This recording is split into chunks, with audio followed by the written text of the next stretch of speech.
নিজৰ ভাষাটো পৰা ইংৰাজী ভাষাটো তাৰমানে তেখেতে প্ৰুভ কৰিব বিচাৰে যে I am better educated then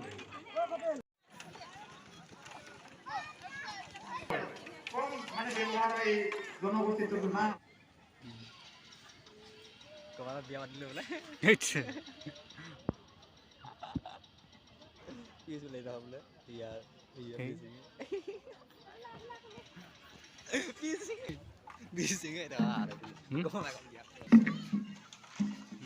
Tong Tong Tong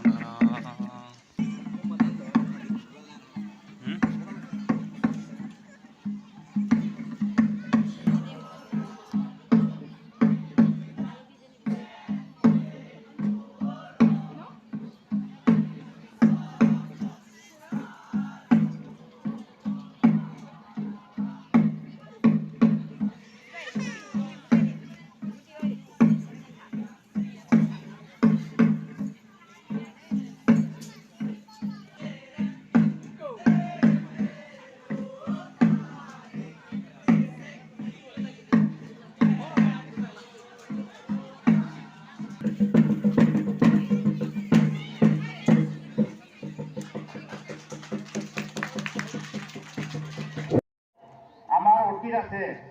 আৰু এই অতীতক যদি সৰি চাওঁ তেতিয়াহ'লে আমাৰ কৰিবলৈ কাম বহুত ওলাই আছে এতিয়া আমাৰ ৰোজা আছে সেই ৰোজাৰ ৰাজ কিবা জনগোষ্ঠী মাত্ৰ 2 লাখ চামথিং আছে সেই 2 লাখ মানুহৰ ভিতৰতে আমাৰ কিবা জনগোষ্ঠীৰ যিখিনি পৰম্পৰা সংস্কৃতি ধৰ্ম আচাৰ নীতি আমি সকলোকে নিশ্চয় তাকৰ তাৰ কাৰণে অসম চৰকাৰে আজি এটা ব্যৱস্থা কৰিছে যে এই জনগোষ্ঠীৰ ভাষা যাতে হেৰাই নাযায় তাৰ কাৰণে চৰকাৰৰ প্ৰাথমিক পৰ্যায়ত এই ভাষা শিকিবৰ কাৰণে আজি চৰকাৰে ব্যৱস্থা কৰি দিছে আমি নিজৰ ভাষাটো শিকিব পাৰোঁ নিজৰ পৰম্পৰাটো ৰাখিব পাৰোঁ নিজৰ যি চিনাকি আমি ৰাখিব পাৰোঁ সেইকাৰণে এতিয়াৰ সময়ত আমাৰ উঠি অহা যুৱক চামৰ কাৰণে বিশেষকৈ এটা প্ৰত্যাহ্বান হৈ আহিছে এই সংস্কৃতিৰ কথা কি ভাষাৰ কথা কি এইবিলাক বুজিবলৈ আমি বেছি চেষ্টা কৰোঁ নিজকে বহুত আমি বহুত আগুৱাই গ'লো বুলি ভাবি সমাজৰ কিন্তু আমি যিখিনি চিন্তা কৰিব লগা আছিল এইখিনি চিন্তা কৰিবলৈ পাহৰি যাওঁ কেতিয়াবা কেতিয়াবা আৰু তাতে আমাৰ ভুলটো আহি যায়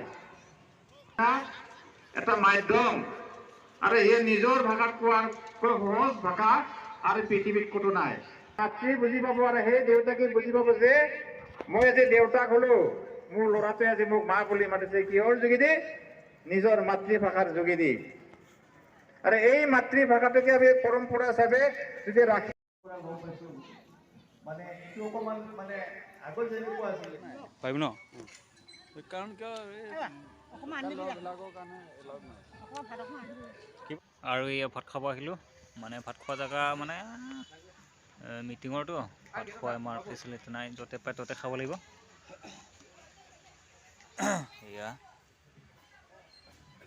তথাপিও মানে ভাত সাজ পাইছোঁ সেইটোৱে যথেষ্ট আৰু এয়া আৰু মই এয়া নতুন ঘৰ বনাই আছে ইয়াতে বহি ভাত খাম এতিয়া আৰু এটা পানী আনিব দিছোঁ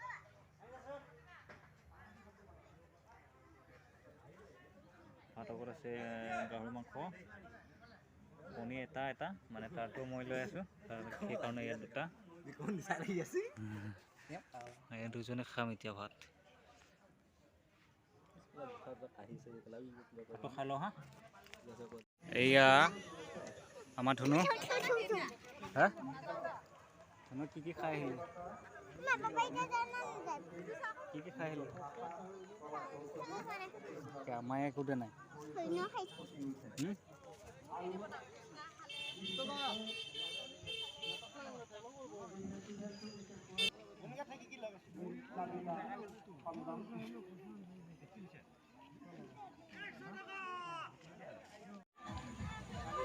এইফালে আলু বিকি আছে আৰু আৰু এইফালে শাক চব্জি, এইফালে গাহৰি মাংস।